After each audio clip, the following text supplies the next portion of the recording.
Hello Internet, I am Tormazimnis, and welcome to another video.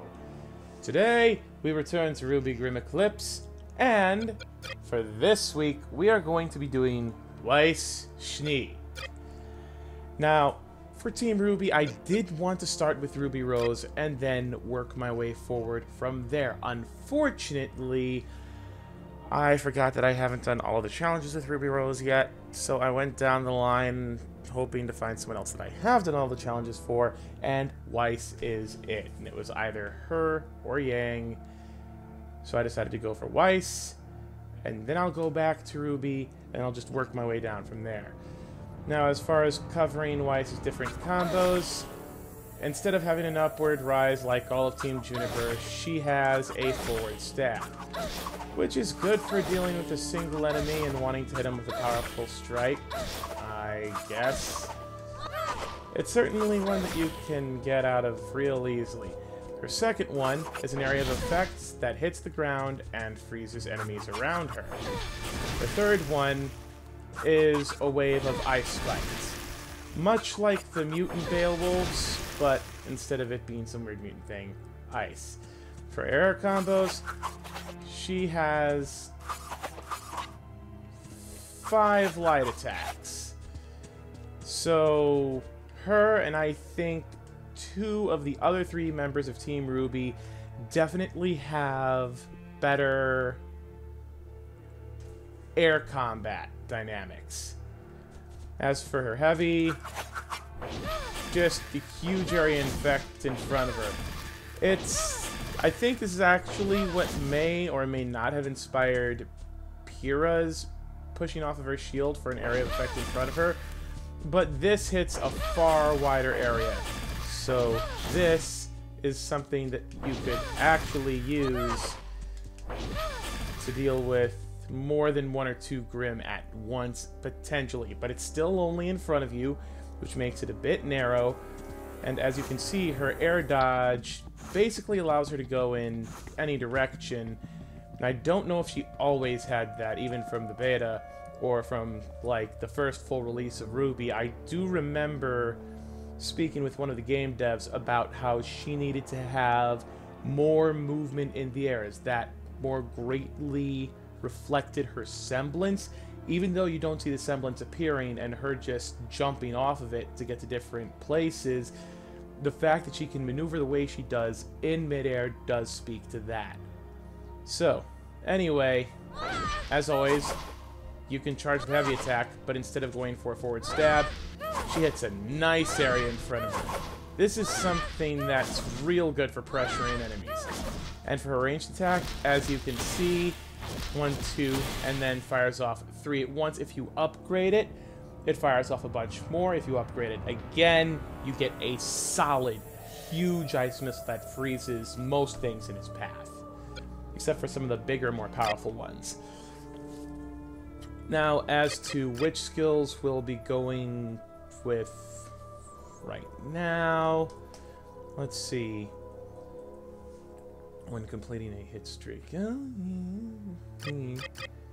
Ice Queen freezes enemies when countering them. I might not go for that one this time. Heavy Synergy, improved chance for team attack. I think for this one, I'll focus more on ultimates and probably ranged as well if I have the points for it. And I have the points for 1 of the upgrades, so I guess I'll go for that and Heavy Synergy for this one. And as you can see, a bunch more fired off. I want to say it's 3 times as much, 3 times as much. So we've covered the combos, we've got her first build that we're going to be covering, and now let's get right into the combat structure, or whichever. So be careful. You know, I think I've noticed as I've gone through more and more of these recordings that with each of the videos that I've done for RWBY Grimm Eclipse, I have gotten a bit better at doing commentary and going over each of the person's stats and abilities. I'd like to think that's not only from practice, but from the fact that I'm doing this more regularly, which is great. Also, if there are times when I seem like I'm being a bit quieter, I do apologize for that. That is mostly due to the fact that it is late right now. I normally don't record this late out of respect for the people I live with, because they need sleep, and they need relaxation time before they sleep. Unfortunately, things went a bit differently than I thought they would. My mom was home earlier than usual because of some weird changes to her work schedule due to having worked so many hours one particular day. And I wanted to get this taken care of, like, between when I got home and between when she would have gotten home. But because she was already home, that didn't work out. So I'm like, okay, she's already here. Might as well take care of the shopping that I need to take care of. But then that took forever, and then I got back and my folks wanted to watch things, and I decided, you know what, I can wait for them to be done watching things, and then I'll get to recording. Which is exactly how it went. And now here I am recording again, and yeah, it's nice and all. Just, again, I usually don't do it so late at night because I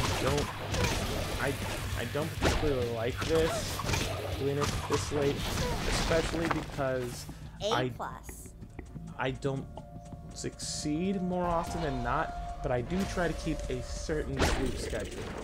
And aside from the fact that that's usually tailored to my mom's sleep schedule due to her working, and the fact that I'm at home with my folks right now, and I was hitting the wrong button because I'm still used to Breath of the Wild controls, but that's neither here nor there. Anyway, but the reason why I'm doing this so late at night is primarily because I know that I don't know that I'm going to have any kind of ability to do recording tomorrow, because I could get a last-second call-in to work due to a no-call, no-show.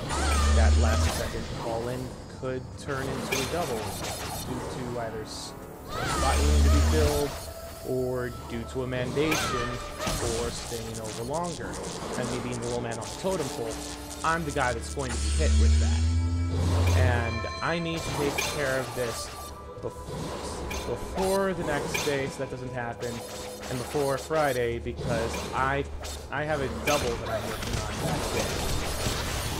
So the result is, here I am on what for me is Wednesday right now. You'll be seeing this on Saturday, and I'm having to do this now because I'm pretty sure chances are good that I won't get much chance to do it later. Too cold for you? Which I don't particularly care for, but I have to assume that possibility because not only has it happened in the past, but there's been this pattern of, oh, I really need to do recording. Oh, I'm getting called into work. So I'm trying to avoid those kind of situations again, so that I'm no longer in a situation where I'm close to unable to provide regular content for you guys. I'm still working on building up regular content. If I'm lucky, well, I wouldn't say lucky because I need the money, and since I need the money, I need the hours. But as far as this channel, if I don't get called in to work tomorrow, at least for the morning, if not the entire day, that will then mean that I am able to do a bunch of recording, because not only will I have a lot of time, but my folks will also be gone basically the entire day until somewhere between 7 and 8 probably, which means I'll have the entire day to record, which means, I mean, depending on how much recording I do, I know I'm definitely planning on finishing Spectre Torment if I can. And once that's done, of course, I've got Blaster Master Zero. I know I said that I had fully intended on doing that.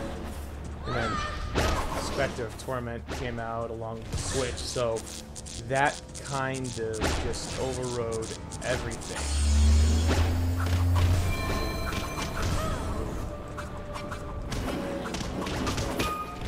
Oh, something to note. I think that Weiss used to have this thing where at the end of her ground combo, she would immediately transition into her air combo. I'm pretty sure Yang never had something like that, but I know that RWBY has it, and I know that Blake has it. And honestly, I find that to be a neat little thing. I mean, Blake.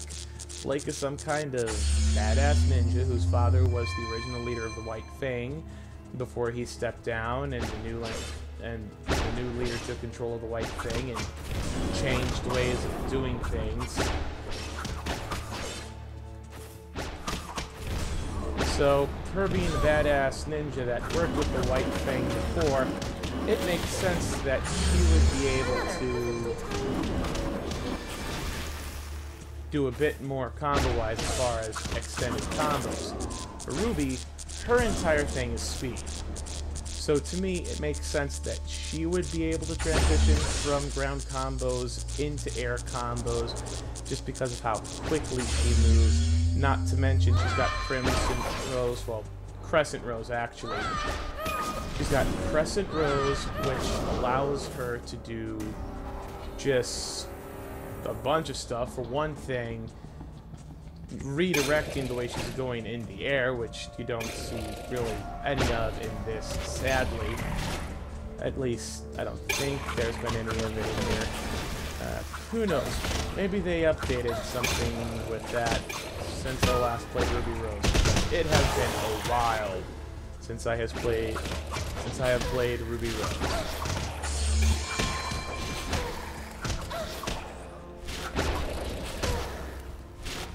Anywho, you know what? I'm tired of this. I'm just going to hit them with range. I should have been doing that for the air side, but I forgot. And now I'm just going to hold down the right trigger button because all I want to do is spam range attack to get rid of these guys. If not as quickly as they spawn, then hopefully something close to it, because getting hit by 9 of them at once does enough damage to take out the weakest creeps while still having some left over that just circle uselessly for a quick bit there. And now, of course, we have the more powerful creeps coming out. I don't think I'm dealing with them just yet.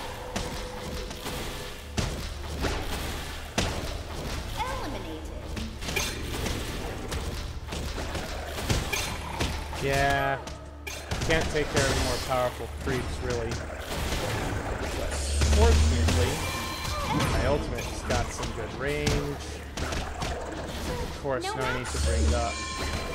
But I'm not really worried about that, specifically because of the fact that you should be able to reach an exit through these doors. For this next part, it's basically just running around. Oh dear, that is a bomb. And a very large bomb at that. Who would booby trap this place? Give me a moment. Okay. Anywho. With this device, or the card it's attached to could possibly trigger an explosion. I'm just glad that my folks are understanding enough to let me do this, even though it's massively inconvenient for them. As far as when I'm doing reporting right now. As you can find. Time is of the essence, but remember, if I do get the chance to do a bunch of reporting tomorrow and I don't get called in on a last-minute shift coverage and end up having that turn into a double, it's like, if I actually do have the time to do reporting tomorrow, I want to get a bunch done, just partly because I don't want them to have to deal with this kind of situation again, and also I don't like it when this kind of situation comes out and then I feel like I'm being rushed to bring material out. Even though it's like, on the one hand it's kind of, yeah, sure, but on the other hand, I enjoy doing this anyway, regardless of the situation, so I don't know, it's this weird kind of thing.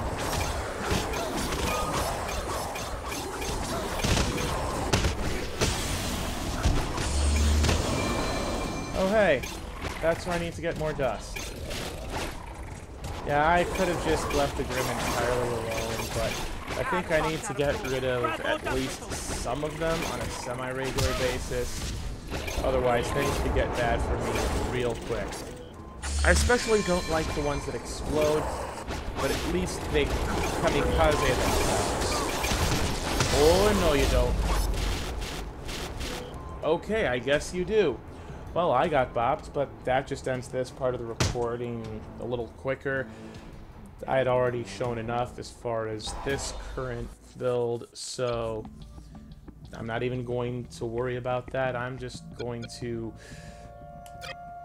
refund my skill points, and then I'll exit and restart, because it won't put me back at the beginning again. I mean, on the one hand, for recording purposes, for this, that might be a bit convenient. But as far as a gameplay perspective, not so much. So we'll just go right back in, and now instead of focusing on her ultimate, I want to focus a bit more on ranged, definitely a bit more on team attack.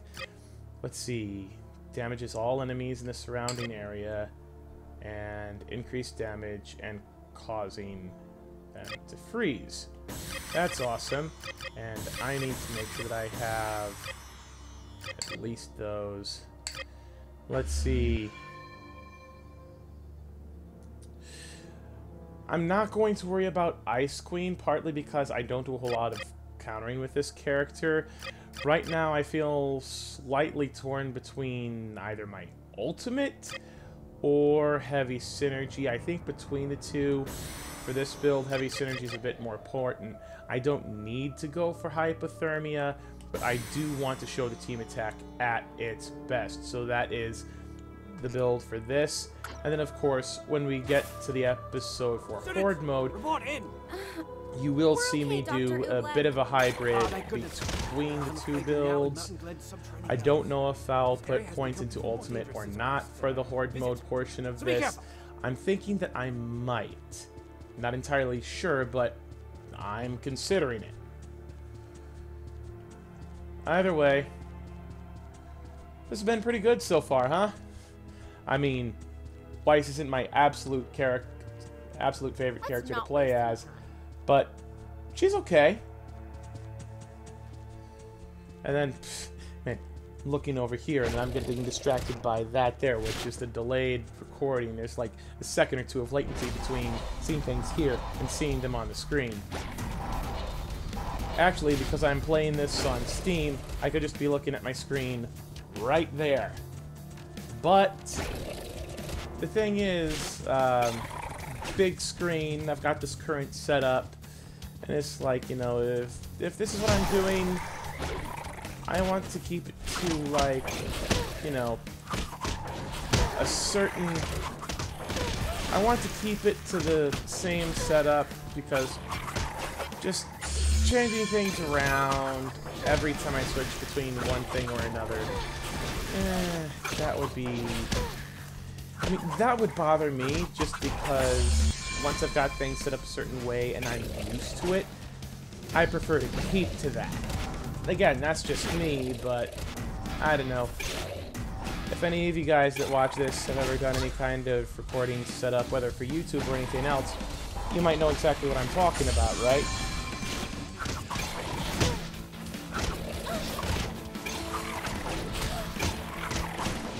Anyway, I'm going to try to keep enemies frozen.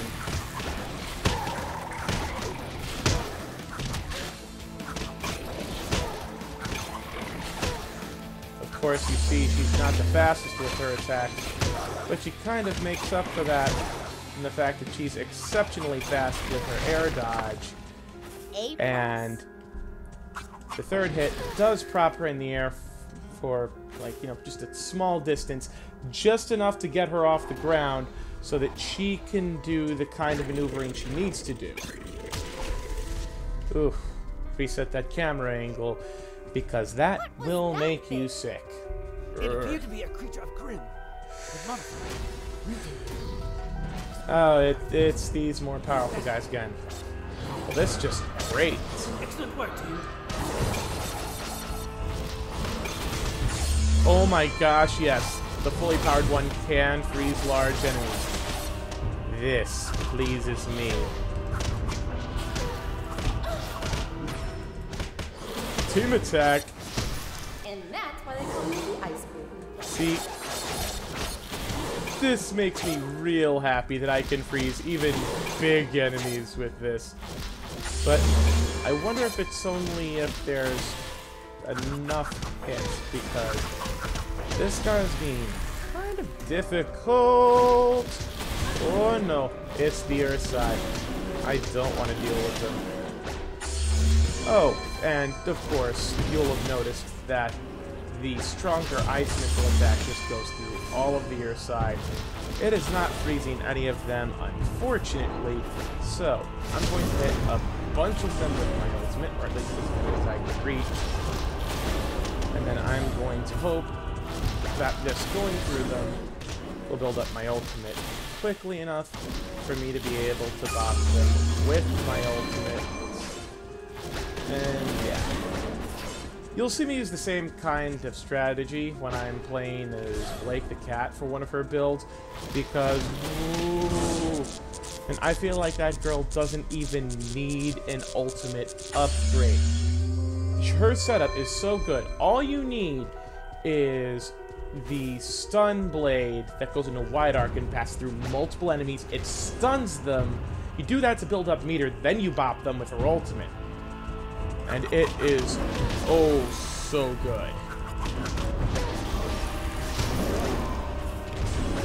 Yeah, for these ones it's being more difficult not having the kind of power in my ultimate that I used to. I'm having to play a lot more carefully and rely a lot more on ranged attacks.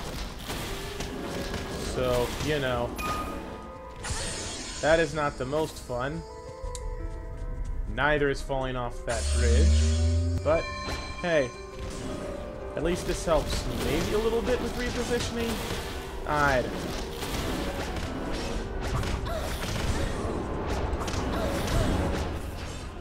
And charge heavy, and get some distance, and ultimate, switch to the new one, and I'm at threat for dying.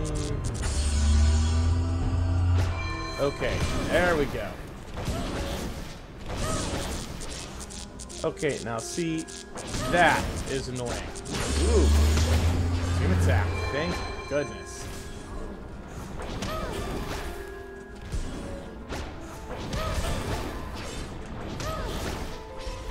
And a little more range, and my aura is low again, and a little more range. Dealing with the Ursai with this build is not really good. I want to say that if I was going to rely more on ranged, I would have been better sticking with just the first upgrade level, but I did want to show what her giant ice missile is capable of, which, thank goodness, I've now been able to do. Going up against a bunch of Ursai aren't fun, though. The only thing less fun than this is going up against mutated failures.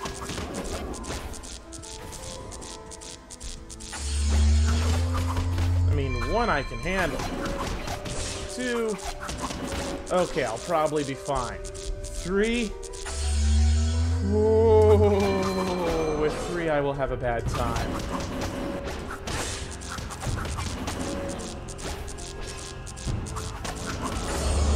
Okay, that's finally taken care of, and now we just have these creeps that I still have to deal with.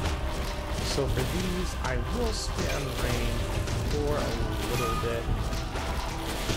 But I feel like this is more for freezing enemies so that they can be dealt with, and less for being, like, doing heavy damage with the final bit of that attack there. So, yeah, for me personally, I definitely won't be going for fully upgraded ranged attack. I prefer having 9 smaller missiles going at the enemies in order to deal a bunch of damage. Plus, it gives me a couple more points I can put into other things, like maybe more ultimates. Or maybe upgrading my ultimates? Question mark. Well, anyway, once these creeps are taken care of, it'll just be the last part, and I'll be so glad for that. Because then I'll be done with this part. I will have officially hit what I kind of, sort of, semi-consider to be the halfway portion.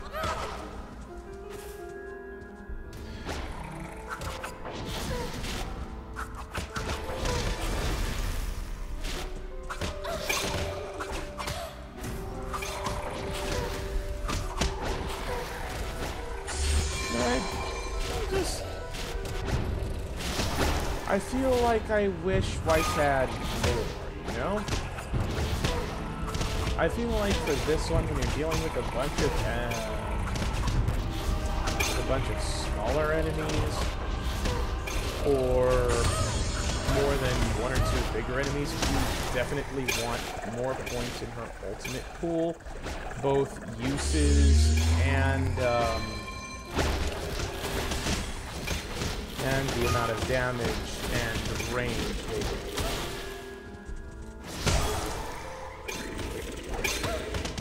Incidentally, I think I was just able to show basically a lesser version of what I was talking about doing with Blake, with Weiss here. I mean, her giant ice arrow, it covers a smaller range, so it's not as good as Blake's stun blade, but it's okay just for the fact that it can freeze enemies. So I guess what it sacrifices for in range, it allows for and freeze them. But at the same time, I still consider Blake to be the better of the two, because stunning the enemies are almost as good as freezing them. And, well, continual spam, continual stun. Pretty hard to connect one and the other and figure it out.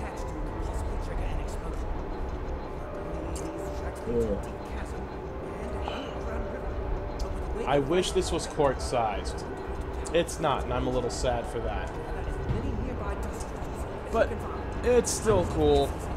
Oh, also, one of my Breath of the Wild glasses. I got this last Saturday, along with a couple of nerdy shirts and some amiibos.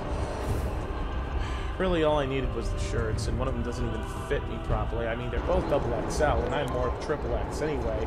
My folks say I'm closer to a 4X, given the amount of, well, how rotund I am. But for the most part, 3XL shirts still fit pretty okay, I want to say. Some 2XL shirts will actually fit. Because while there are standardized sizes, there are also still a difference between the sizes. You notice this not just with shirts, but with shoes and other articles of clothing. Different companies, different people have different ways of doing things, different measurements, different machineries, different forms of measurement, perhaps even different measurements entirely. And while this is something that normally wouldn't be noticed all that much, once you started knowing what to look for and you started paying a bit more attention, it starts becoming pretty obvious. If you can feel the difference between different shirts from different makers. In fact, the one that doesn't fit me is one that basically shows the layout of the Nintendo console in kind of like blueprint format. I'm talking the old Famicom console. Ooh, man, that's just so good right there. Unfortunately, again, it doesn't fit, and I need to lose weight. Now, fortunately, this is not a problem. I just need a bit of motivation, which I think I might be getting now in the form of Gerard the Completionist's new series on his personal channel. I think of it as the road to being a Buffalo or whatever, I don't know. But when I learned that he's around the same weight as me, I'm like, Oh my gosh, dude, I know your pain, I feel your pain, I empathize, I know what it's like to want to lose all of that. Holy crap, and you didn't even know until, like, the moment you stepped on a scale, because apparently the last time you stepped on a scale was back in 2015, I think he said. So it's like, oh boy. So that's something I've decided I'm going to follow fairly closely, because in addition to sharing his journey as far as trying to lose weight and become healthier, they also give thanks for what people at home who want to get in better shape can do.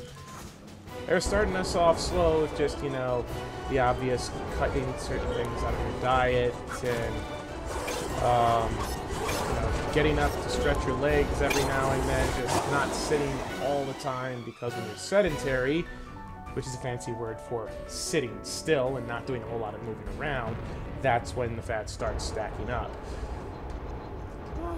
So I definitely want to follow that guy on his journey, and I definitely want to do what I can on my end as far as doing more exercise, because I've been exercising very little. My exercise has primarily consisted of just me doing whatever walking stuff at work. Also, I completely failed to mention it at the beginning of the video, but I noticed immediately upon starting it up, confirmed, the character models look better across the board, not just with Team Juniper. So that's real nice. I am very glad for that. Well, ladies and gentlemen, that's it for this episode. As always, if you enjoyed watching, please be sure to like and leave a comment. Subscribe if you want more, and ring that bell if you want to be notified anytime I upload something new. And until next time, this is Torma Zimnis signing off. Stay frosty, people.